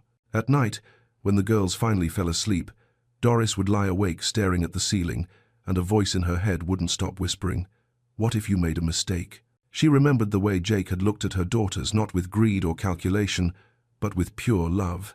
The way he'd gotten down on the floor with them every single day, even when he was exhausted from work. The way he'd cried when he first met them. 4 years old, he'd whispered. Why had that broken him so completely? The nursery, the names on the wall. There had to be more to it. But she'd been too afraid to ask, too afraid to trust. Maybe Carolina planted a fear that didn't exist, she thought. But then she'd remember the locked room, and the fear would flood back. 1 month after she'd fled, Doris was walking back from the corner store with a bag of groceries when a black BMW pulled up to the curb. Her heart stopped. Jake got out of the car, and she barely recognized him. He'd aged 10 years in 4 weeks. His eyes were hollow, his face gaunt, his shoulders slumped like he was carrying the weight of the world. "Doris," he said quietly, "please, just let me explain." She tried to walk past him, but he stepped in front of her, not threatening, just desperate. "I'm not going to hurt you," he said, and his voice was so broken it made her chest ache. 5 minutes. That's all I'm asking. Just let me tell you the truth." She looked at him really, looked at him and saw something in his eyes that made her stop. Not anger, not manipulation, just pain. Deep, unbearable pain. "There's a coffee shop across the street," he said, his voice barely above a whisper. "Please." Against every instinct screaming at her to run, against every warning Rhonda had ever given her, Doris nodded. 5 minutes, she said. "That's all." They sat in a corner booth at the coffee shop, as far from other people as they could get. Jake's hands trembled as he held his cup. Doris sat across from him, arms crossed, guarded. "You have 5 minutes," she said. "Talk." Jake closed his eyes and took a breath so deep it looked like it hurt. 4 years ago, he began, voice barely steady, "I was married to a woman named Emma." Doris felt something shift in her chest, but she stayed quiet. "We were happy, really, truly happy. The kind of happiness I didn't think was real until I met her." He smiled, but it was sad, distant. "She got pregnant with twins. We were over the moon. We picked out names together, painted the nursery ourselves, stayed up late, reading parenting books and laughing at how unprepared we were." His voice cracked. He stopped, steadied himself. "We chose the names Ava and Bella." Doris's breath caught. The due date was November 27th. Emma went into labor that morning, and we rushed to the hospital. We were so excited. Scared, but excited. He paused, staring down at his coffee like he could see it all playing out in the dark liquid. But there were complications. Things went wrong fast. They tried everything, emergency C-section, transfusions, everything. But he couldn't finish. Didn't need to. "Emma didn't make it," he whispered, "and neither did our daughters. I lost all 3 of them in one night." Doris felt tears streaming down her face before she even realized she was crying. "I couldn't go into the nursery after that," Jake continued. "Couldn't even look at the door. I locked it and threw away the key. For 4 years, that room stayed sealed. I'd walk past it every day and pretend it didn't exist. Pretend I hadn't lost everything that mattered." He looked up at her now, eyes red and broken. "And then I met your daughters, November 27th, their 4th birthday. And one of them looked up at me and said, 'I'm Ava,' and the other said, 'I'm Bella,' the exact names Emma and I had chosen, on the exact day I'd lost my family." "Oh God," Doris whispered, covering her mouth. "I wasn't planning to steal your daughters, Doris." His voice broke completely now. "I was finally able to open that door again because of them. They gave me life again, hope again. For the first time in 4 years, I didn't feel like I was drowning." He reached across the table, but didn't touch her, just let his hand rest there, open, offering. "I thought maybe I could transform that space of grief into something beautiful. Prepare it for the family I dreamed of building with you. It was supposed to be a surprise, a way of showing you I was serious, that I wanted a future with all 3 of you." "I was so wrong," Doris choked out. "Jake, I'm so sorry. You weren't wrong to be afraid," he said gently. "You were protecting your daughters. I understand that. But I need you to understand something too." He leaned forward, and when he spoke, his voice was raw with truth. "I didn't want to replace Emma and my daughters. I wanted to honor their memory by loving again, by being the father I never got to be, with you, together, as a family." Tears streamed down his face now. "But if you don't want that, I understand. Just please, don't keep Ava and Bella from me. Let me be in their lives, even if it's just visits. Even if it's just—" "I want that family too," Doris interrupted, her voice shaking. I want you. I was just so scared of losing them that I destroyed the one thing that made all of us happy." They reached for each other at the same time, meeting in the middle of that table, holding hands like lifelines. "I'm sorry," she whispered. "So am I." And in that small coffee shop in Philadelphia, two broken people began to heal. That evening, Doris brought Jake back to the motel. When she opened the door, Ava and Bella were sitting on the bed watching cartoons. They looked up, and time stopped. "Mr. Jake!" They screamed and launched themselves off the bed, running so fast they nearly tripped over each other. They threw their arms around him, and Jake dropped to his knees, pulling them close, his whole body shaking. "I missed you," he whispered into their hair. "I missed you both so much." "We thought you left us," Bella said, her little voice muffled against his chest. "Never," he said fiercely. "I will never leave you. I promise." Doris watched from the doorway, tears streaming down her face, and felt something settle in her chest. This was real. This was right. 3 days later, they moved back into the penthouse. Jake insisted Doris didn't have to work anymore, but she refused. "Not yet," she said. "Let me do this my way." "Okay," he said softly. "Whatever you need." That first night back, after the girls had fallen asleep in the guest room, Jake took Doris's hand. "There's something I need to show you," he said quietly. "If you're ready." She knew what he meant. They walked down the hallway together, and he opened the door to the nursery. Doris stepped inside, but this time, she saw it differently. "This rocking chair," Jake said, his voice gentle, "was Emma's. Her grandmother gave it to her when she found out she was pregnant. She used to sit here and read to her belly, talking to the babies like they could already hear her." He picked up a soft blue blanket from one of the cribs. "I bought this the day we found out we were having twins," Emma cried, happy tears for an hour. Doris listened, heartbreaking and healing at the same time. "When I met Ava and Bella," Jake continued, "it was like God gave me a second chance at the family I'd grieved for. Not to replace what I lost, never that, but to honor Emma's memory by loving again, by opening my heart when I thought it was dead forever." He turned to Doris, taking both her hands. "This room wasn't a threat. It was a shrine I'd been able to open again because your daughters brought light back into my life. Because you brought light back into my life." Doris stepped forward and wrapped her arms around him. "I understand now," she whispered. "I'm so sorry I didn't see it before." "You were protecting them," he said, holding her close. "That's what good mothers do." They stood there in that room, surrounded by memories of the past and hopes for the future, and Doris finally let herself believe. Believe in second chances. Believe in healing.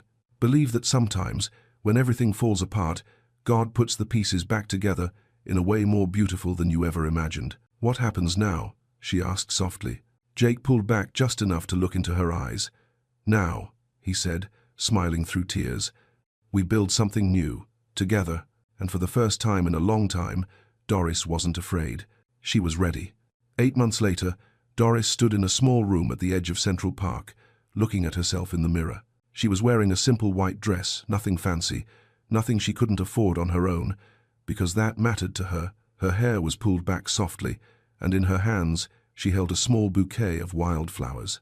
Rhonda stood behind her, fixing her veil, tears already streaming down her face. "I was wrong about him," Rhonda whispered. "I'm sorry I scared you." "You were protecting me," Doris said, squeezing her sister's hand. "That's what family does." Outside, under a canopy of trees with the city humming quietly in the distance, Jake Lambert stood waiting. He wore a simple suit, no tie, and when Doris walked toward him with Ava and Bella as her flower girls in white dresses with red bows, his face broke into the kind of smile that makes you believe in miracles. The ceremony was short.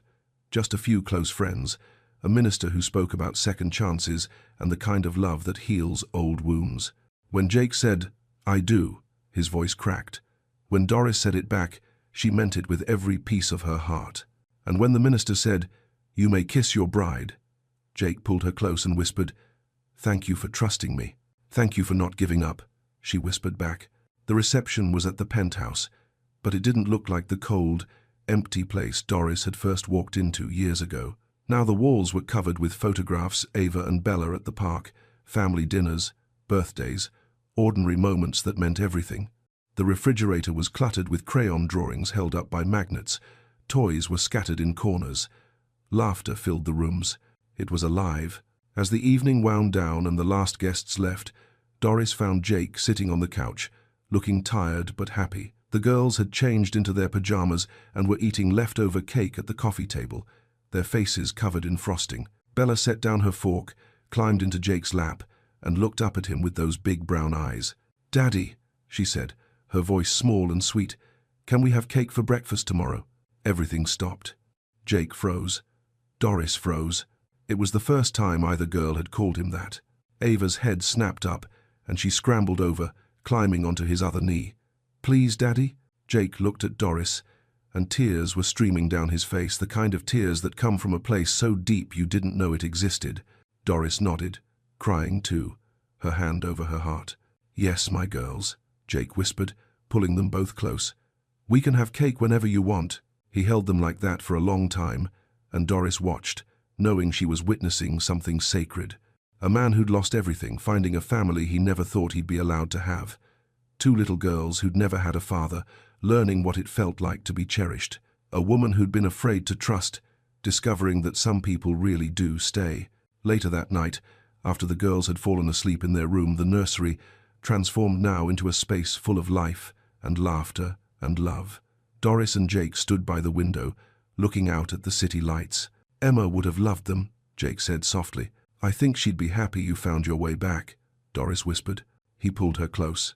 "Every year on November 27th, I used to dread waking up. It was the worst day of my life. And now?" He smiled. "Now, it's the day I celebrate two little girls who taught me that love doesn't replace what you've lost. It makes room for something new, something just as precious." Doris rested her head against his chest, listening to his heartbeat, steady and sure, and she thought about grace, how it shows up in the last place you expect, how it takes broken people and broken stories and weaves them into something beautiful. How God doesn't always heal the way you think he will. Sometimes he brings you something entirely different, entirely better. Family isn't about blood, she realized. It's about who stays, who chooses you, who loves you even when it's hard, even when it's messy, even when it hurts. And every year after that, on November 27th, Jake Lambert knelt on the living room floor with a birthday cake, singing off-key, while Ava and Bella clapped and laughed and called him Daddy, transforming the worst day of his life into the most beautiful one. Because that's what love does. It redeems, it heals, it makes all things new. And sometimes, if you're brave enough to trust it, it gives you a second chance at the family you thought you'd lost forever. "Don't touch him!" Lillian's voice shook the marble walls of Rose Hill Mansion as she planted herself between the masked intruder and the billionaire's son, wielding a frying pan like a weapon. Gregory Johnson stood frozen in the doorway, briefcase slipping from his hand, his brain refusing to process what his eyes were seeing. His maid, his invisible employee, had just saved his son's life. And the man she knocked out. He wasn't just an assassin. He was sent by someone Gregory trusted with everything. Nestled in the rolling hills of Geneva, New York, Rose Hill Mansion stood like a monument to old money and careful control. With white columns that scraped the sky and fireplaces that had burned through centuries, it was the kind of home that looked like it could never be touched by chaos. But inside, it was hollow. Beautiful, but hollow. And Lillian Richardson could feel that hollowness every time she swept the grand staircase. She wasn't new to houses like this, or to being invisible in them. She was the kind of woman people passed without seeing until they needed something cleaned, folded, or fixed. But over the past 3 months at Rose Hill, she'd become something more, especially to one little boy. Alex Johnson, 6 years old, curly hair, sharp as a tack, and lonely. Very, very lonely. His mother had died in a car crash 2 years earlier. His father, Gregory Johnson, tech mogul, billionaire, emotionally unavailable, and constantly too busy. If there was one thing Lillian had learned in all her years cleaning mansions, it was this: money doesn't keep children warm at night. "Miss Lillian, do you think I'm brave?" Alex asked one afternoon, peeking over his bowl of cereal. She smiled gently, tucking a napkin into his shirt collar. "You're the bravest person I've ever met, baby. Even when you're scared, you still smile." and for a split second she saw the corners of his mouth turn upward. That was all the reward she ever needed. That morning, Gregory had left at 5 a.m. sharp.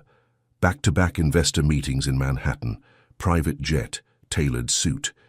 His goodbye was a nod to his assistant, not his son. Rose Hill went silent again. Lillian busied herself with laundry on the second floor. Alex was in his playroom, reenacting a superhero scene with his stuffed bear, Captain Claw. The fire was lit downstairs. Warmth filled the mansion. Everything felt okay, until it didn't. A subtle shift, a creak where no floorboard should have creaked. Lillian's hand froze over a folded towel. Her eyes darted to the hallway. Then she heard it, Alex's voice. Soft, confused. "Hey, who are you?" Her blood ran cold. She moved fast, quietly. Years of survival had taught her how to read danger without making a sound. She reached the main foyer just in time to see it. A man, tall, dressed in black tactical gear, crouched near the playroom entrance. He was reaching into his coat.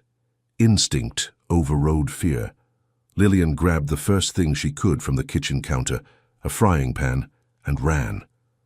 "Don't touch him!" she screamed, her voice cutting through the mansion like a knife. The intruder turned just in time to meet cold metal to his temple. He dropped. Hard. Alex screamed. Lillian shielded him, and that's when the front door opened. Gregory Johnson stepped inside, one hand holding a teddy bear he picked up from a boutique in Manhattan, the other clutching his briefcase. His gaze landed on the scene. His son, crying. His maid, panting. A man, bleeding on the floor. And the weapon? A kitchen frying pan. His brain couldn't keep up with his eyes. This wasn't business. This wasn't stock market logic. This was raw, real, unexplainable, and it would change everything. If your heart skipped even once during that scene, if you felt even a flicker of fear for that little boy or respect for the maid who stood her ground, then ask yourself, why aren't you subscribed yet? Real stories like this don't just entertain, they stay with you. So don't just watch, join the family, hit subscribe. We've only just begun.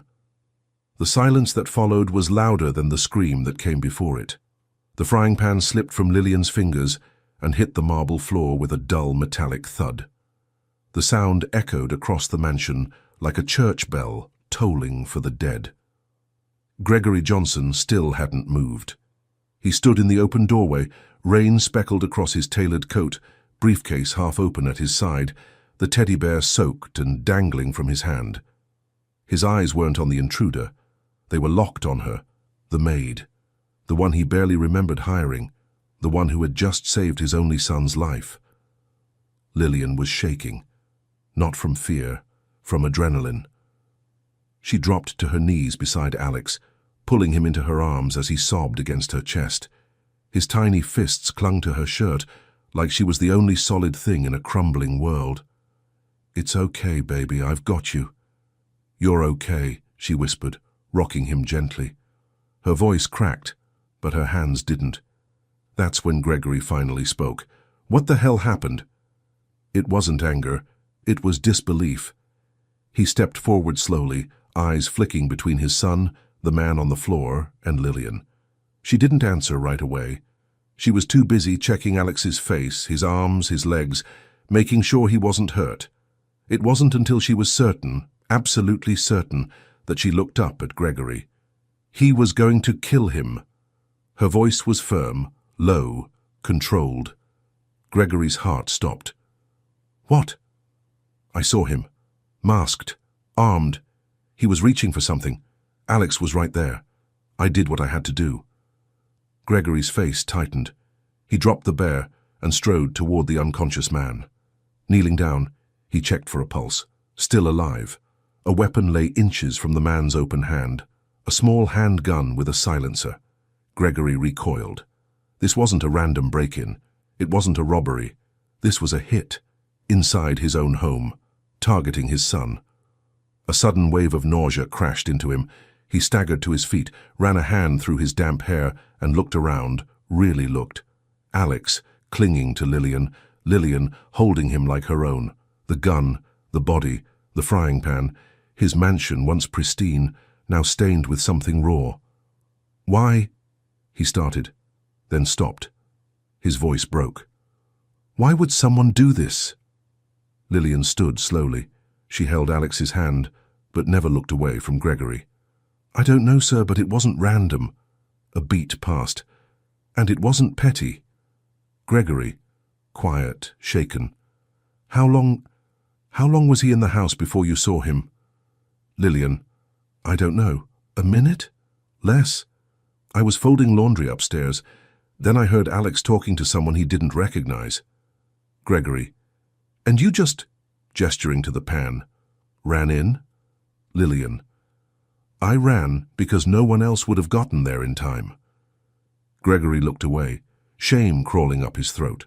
She was right. He wasn't there. The guards weren't there. The cameras didn't alert anyone. The system he paid millions for had failed. But she hadn't. Lillian stood in front of that man, with nothing but a cast-iron pan and courage, and Gregory couldn't look her in the eyes. Not yet. He turned toward the hallway and barked into his Bluetooth headset. "Security, lockdown, call the police, no one comes in or out. I want this man alive and I want to know who sent him now."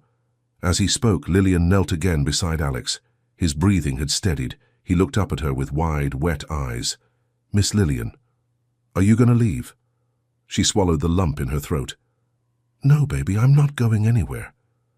From the corner of the room, Gregory heard it. That softness, that motherhood, something he hadn't heard in that house since his wife died. Something he hadn't given Alex in months, maybe years. He looked at Lillian again, and for the first time he didn't see a maid. He saw a woman who had just changed everything. The flashing lights from the police cruisers turned Rose Hill's manicured driveway into a crime scene. Uniformed officers stepped over the estate's marble threshold with measured urgency, their radios hissing with clipped phrases. The once silent mansion now pulsed with the hum of investigation and suspicion. But inside, it was quieter than ever. Gregory Johnson stood by the fireplace staring into the flames, hands clenched behind his back. His custom Italian suit was still damp from the rain, but he hadn't moved to change. He hadn't said much at all. He just stood there, like a man trying to understand how his fortress had cracked. Behind him, Lillian sat on the velvet sofa, arms wrapped around Alex, who had finally drifted into an uneasy sleep. Her uniform was wrinkled, hair a mess, hands still trembling from the weight of everything that had happened. A detective stepped into the room, notepad in hand. "Mr. Johnson, I need to ask again. Do you know anyone who would want to hurt your son?" Gregory turned slowly. His jaw was tight, his eyes rimmed with exhaustion. "No, absolutely not." "Any family disputes? Custody battles? Former employees?" "None. I live a private life." The detective raised an eyebrow, but didn't press further. He scribbled something, then turned to Lillian. "And you, Miss Richardson, did you see his face?" Lillian nodded slowly. "He wore a mask, but I saw his eyes. Light brown, sharp, professional. He didn't hesitate." She looked down at Alex, her fingers brushing over his curls. "He wasn't here to rob us. He came for the boy." The room sank deeper into stillness. After the officers cleared the area and the intruder was taken away in an ambulance, still unconscious, Gregory finally spoke. "You should go." Lillian's eyes lifted sharply. "Excuse me?" He looked away. "You've been through a lot. I'll have security take over. You're not expected to stay." Her voice cut through the room like a blade. "You think I'm walking away now?" He turned toward her. She stood slowly, setting Alex gently against a pillow. "That little boy just watched a man try to kill him in his own house," she said, her voice rising. "You think he needs bodyguards in suits with guns? Or someone he trusts?" Gregory's shoulders tensed. "It's not about that. It's liability, publicity. You were just involved in a physical confrontation. I saved his life." Silence. "You think your reputation is the one at risk here?" she continued. "I put myself between your son and a bullet because no one else was there. Not your cameras, not your guards, not you. That one landed. Gregory flinched, and for a moment he looked like a man being told a truth he'd never dared consider. You know what I think? She added, quieter now. I think you're scared to face the fact that someone inside this house may have let that man in. I think you're afraid to ask who has access. And I think you're wondering... She stepped closer. If you were the target, and not your son. Gregory, you don't know anything about me. Lillian, maybe not, but I know what guilt looks like. Gregory, tense. This isn't guilt. It's control. Or lack of it. Lillian, softly. Same thing. Gregory turned away, the fire's reflection flickering in his eyes. She was right. Every inch of his world was built on structure, walls, systems, protection, and tonight it had all shattered, by one man, and one woman who wasn't supposed to matter. Later that night, Gregory sat in his study, surveillance footage pulled up across multiple monitors, but none of it helped. No footage of the intruder entering, no breach, no break-in. Whoever sent him had access. He thought of the people who knew the codes, people who'd worked in the house longer than Lillian, people who'd been with his company for years, people he trusted. His stomach turned. In the guest wing, Lillian lay awake on a small daybed, eyes on the ceiling. She couldn't sleep, not yet. Not while that boy was still in shock. Not while the question of why hung heavy in the halls. She didn't know what tomorrow would bring. But she knew one thing. She wasn't going anywhere. Not until Alex smiled again. Not until she knew he was safe. At this point in the story, what would you do? If you were Gregory, would you trust her? If you were Lillian, would you stay? Drop your answers in the comments.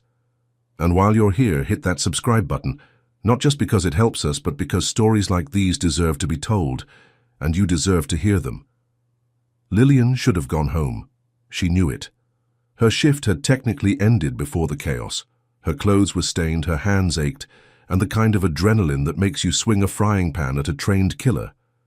That had long since crashed. But she didn't leave. Because Alex hadn't let go of her hand. The paramedics had cleared him, no physical injuries, just shaken, traumatized, clinging to her like his soul had been stapled to hers. So she stayed.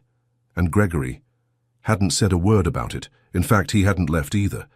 They were both still at the mansion, both on edge, both not speaking about the one thing they couldn't stop thinking about: who ordered the hit. That night, the guest wing's lights stayed on. Lillian sat in a plush armchair, watching over Alex as he slept in her bed, too scared to be alone in his. She had brushed his hair back, sang him a soft hymn her grandmother used to hum, and promised, "I won't let anything happen to you." Outside the room, footsteps echoed down the hallway, heavy, hesitant. Gregory. He stood at the doorway, hand against the frame, eyes low. "He asleep?" She nodded. Finally. He stepped inside, slowly. The distance between them was uncomfortable, like two strangers at a funeral who've shared a secret neither wants to revisit. Then, softly, "Thank you for not leaving." She looked up at him, surprised, not because of the words, but because of the way he said them. Not like a billionaire, not like a boss, but like a father. A man who had finally seen something he couldn't ignore. "He needed someone," she replied. Her voice didn't accuse him, but it didn't protect him either. He sat across from her in the chair beside the window.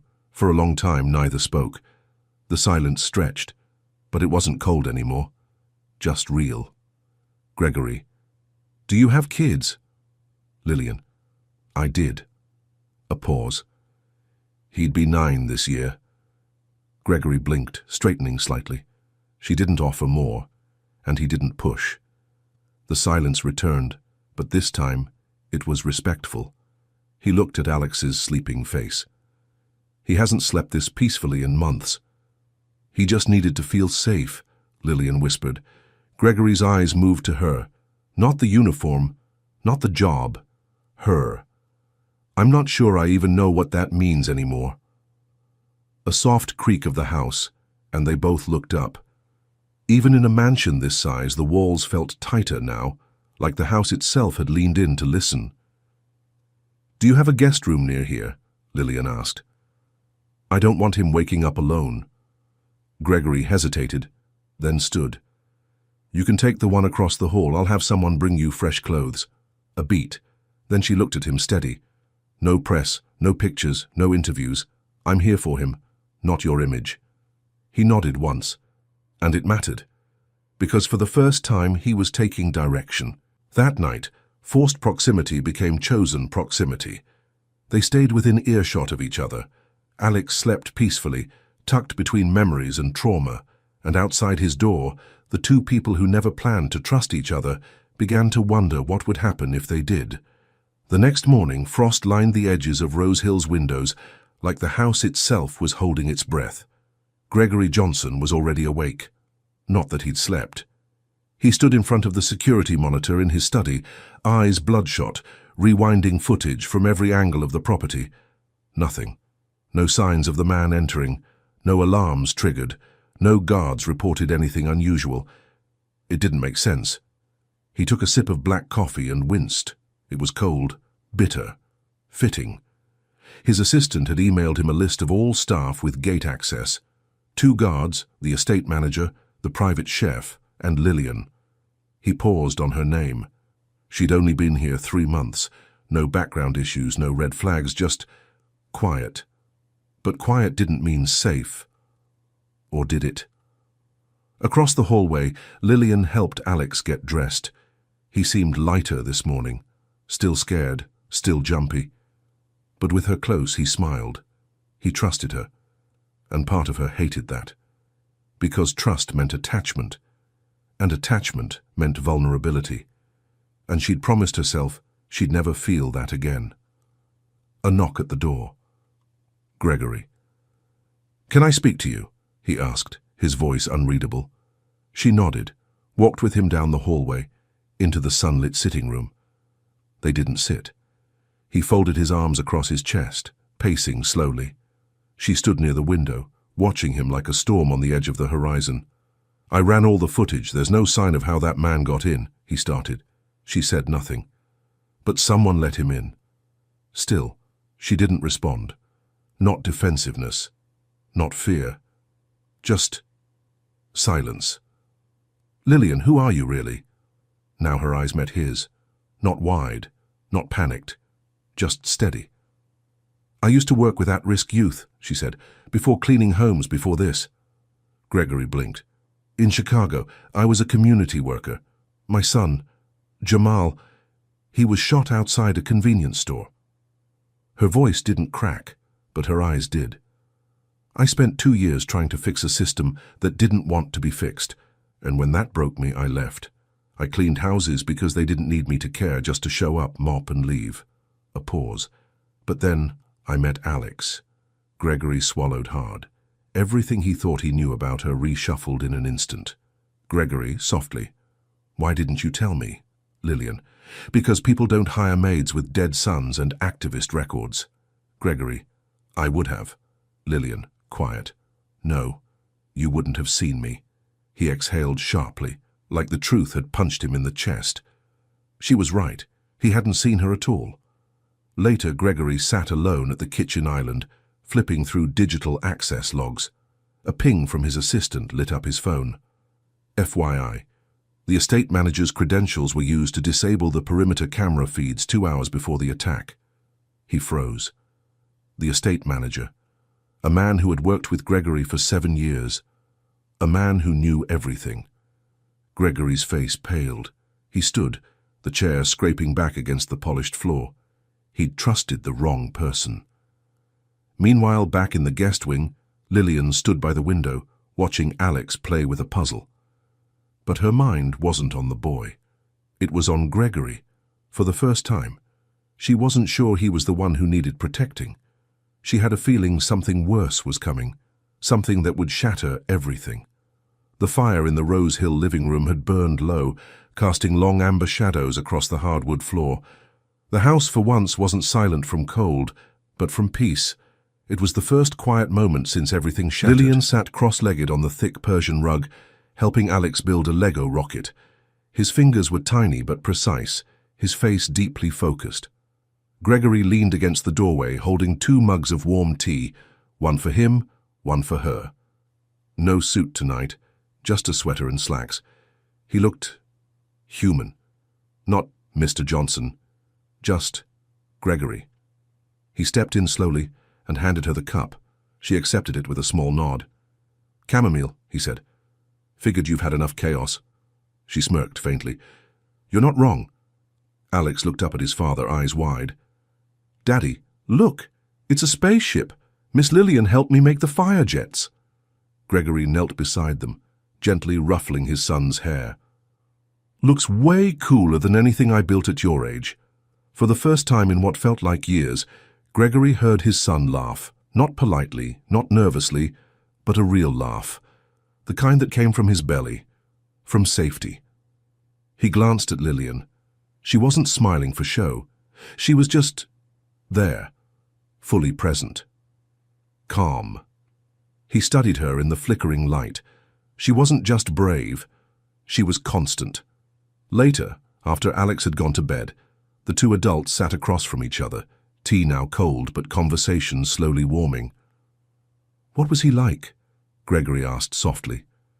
Lillian didn't have to ask who he was. She let the silence stretch. "Jamal was stubborn," she said, eyes distant. "Smart-mouthed. Always thought he knew better than me." A soft laugh.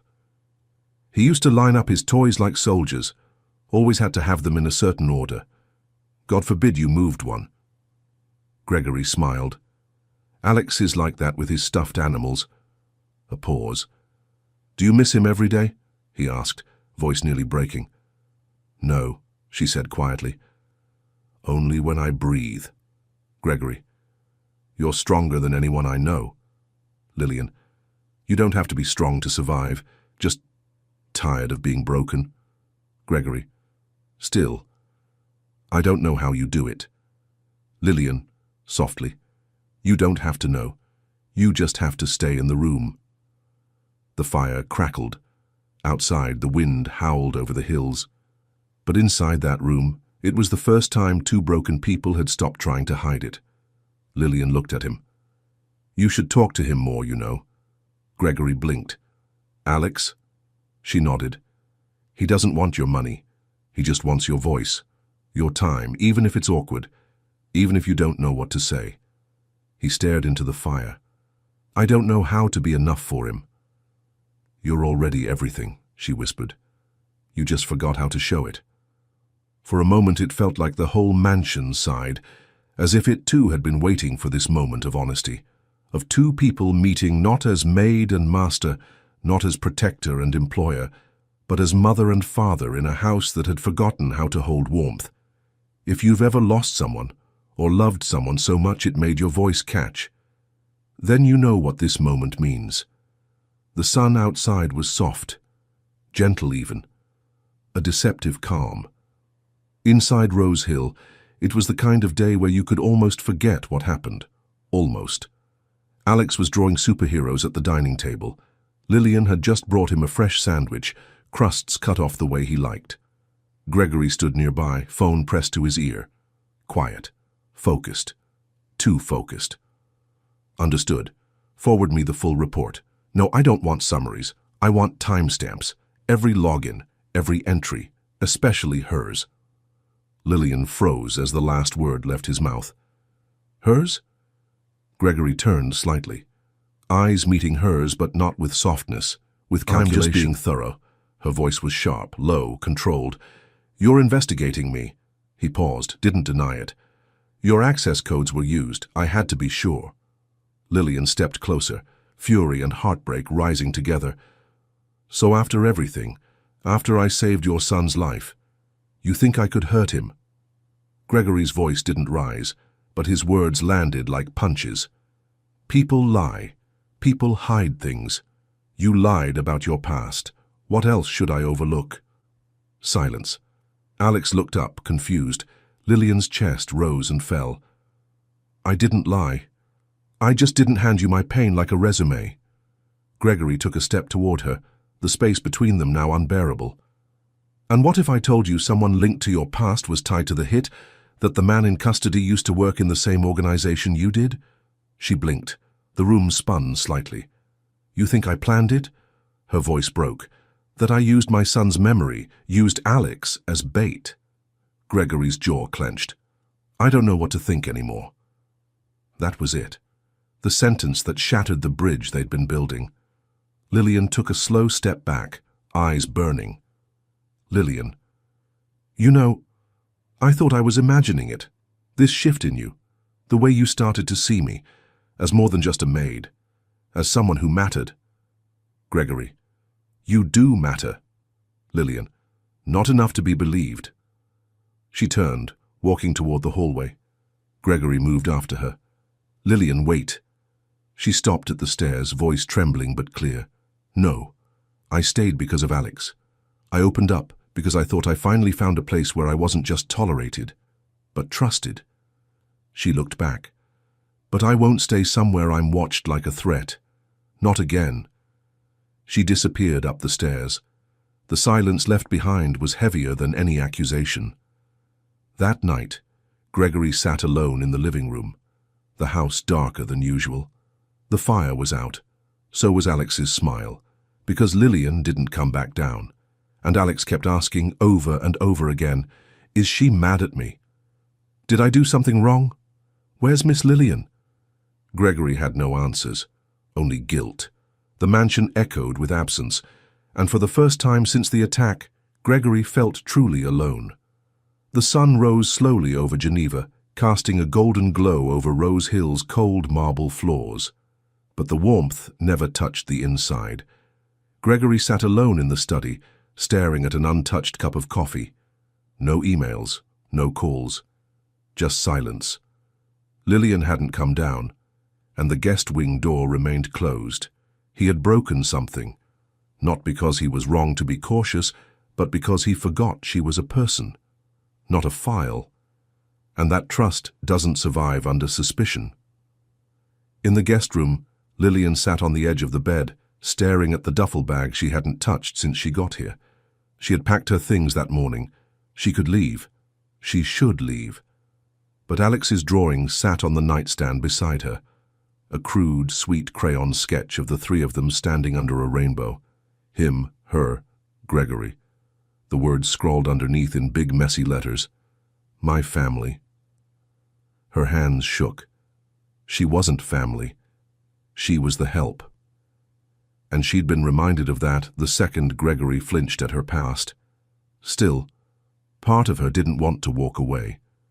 Meanwhile, in the security room, Gregory rewound the footage again. Not of the attack, but of her. Lillian, crouching beside Alex, wiping his tears. Lillian, reading to him in the hallway. Lillian holding him like a mother when no one else dared get close. She was so much more than what he accused her of, and he knew it. He picked up his phone, stared at her number, put it down, picked it up again. No. Some things needed to be said in person. Gregory, whispering to himself, if she leaves now, she'll never come back. He stood, and for once, he didn't think about pride. Upstairs, Lillian zipped her bag.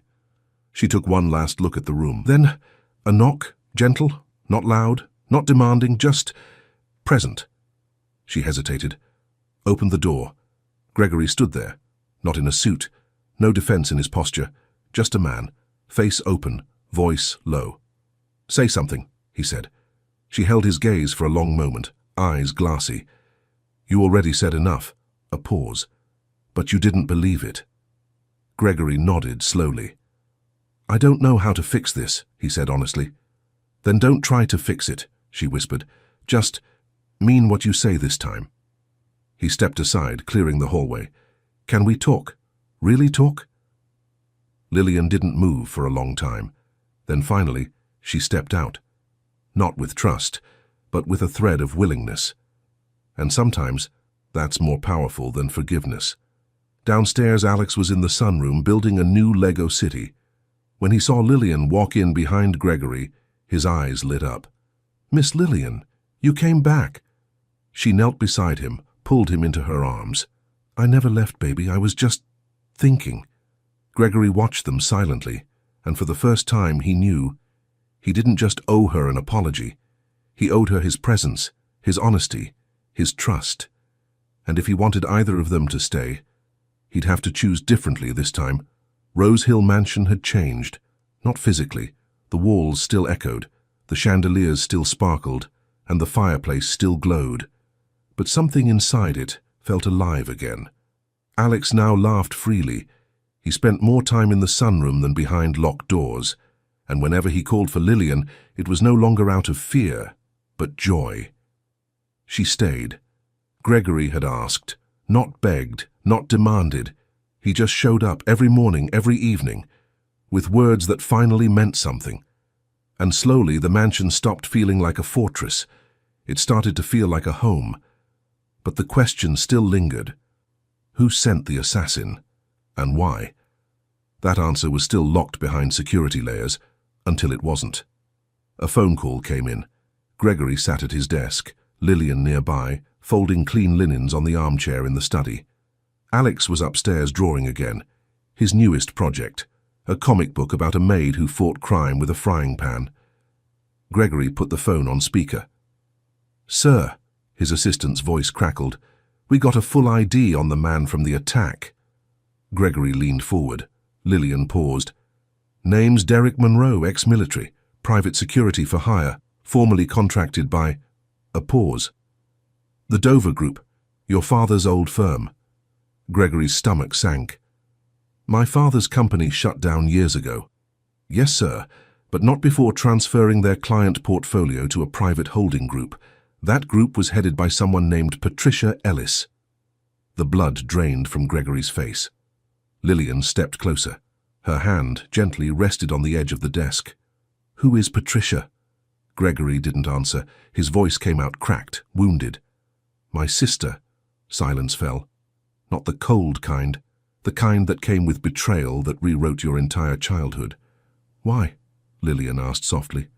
Gregory stared out the window, eyes burning. "She always thought she should have inherited control, not me. My father promised it to me before he died. She sued, lost, swore it wasn't over." He shook his head. "She didn't want Alex dead. She wanted me shattered. Alex was leverage," Lillian exhaled. "And what will you do now?" "Whatever it takes to protect him," Gregory said. No hesitation. He looked at her. "And that includes protecting the only person who's ever truly shown up for him." "I've spent years believing money could fix everything, but no amount of wealth has ever made me feel what I feel when I see you with my son." Lillian, gentle. "Then maybe it's time to stop spending money and start spending time." Later that evening, in the same room where it all began, the fire crackled. Alex sat curled beside Lillian on the couch, head on her shoulder. Gregory walked in, no suit, no briefcase, just holding the teddy bear he dropped that night. He handed it to Alex. "Think you forgot something?" The boy beamed, then reached for Gregory's hand, tugging him onto the couch beside them. And just like that, the three of them sat there. No words, just breath, warmth, healing, the kind that money could never buy. If this story reminded you that sometimes family isn't about blood, if you've ever been saved by someone who wasn't supposed to, then do one thing. Subscribe. Because you're not just watching stories here, you're becoming part of them.